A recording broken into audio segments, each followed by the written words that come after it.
AP Cram, the AP Human Geography exam. Free response question 43. Urban areas. Social consequences of squatter settlements. Remember that Section 2 consists of free response questions. There are 3 questions that should be formatted as short essay answers, and you have 75 minutes to complete them, so allocate your time properly. The free response section is 50% of your exam score. You're required to define and explain and apply geographic concepts and also interpret geographic data. Okay? Okay, so a large portion of urban residents in megacities of the periphery of the world system live in what's known as squatter settlements.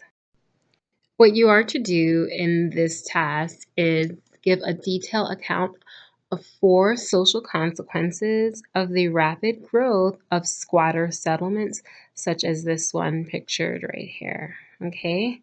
My family's from Jamaica, and I believe we call them tenement yards. So, what contributes to the rise of this?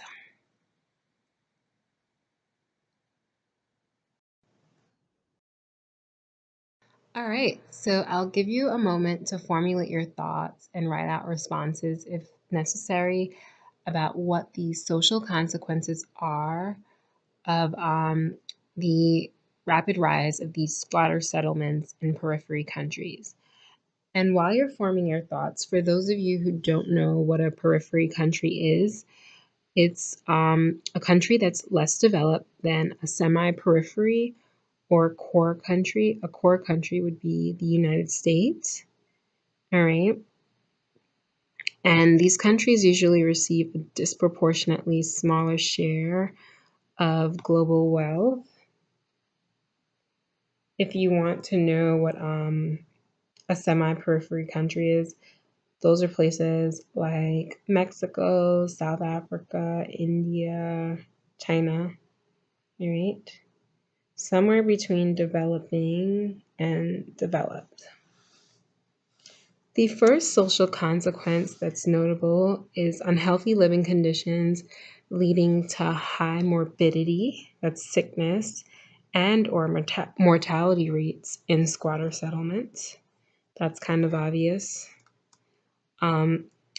There's also an increase in crime because you have a lot of people below the poverty line living close together. So if one neighbor has their resources, they're going to take what they need in a lot of instances, not all.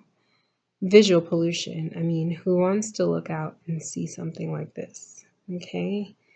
I don't think most people do once you're exposed to something like that. And then there's also the increase in the availability of cheap labor. So maybe people who live, the well-to-do people who live over here might go over here in search of cheap labor for construction, babysitting, a lot of these service jobs, okay?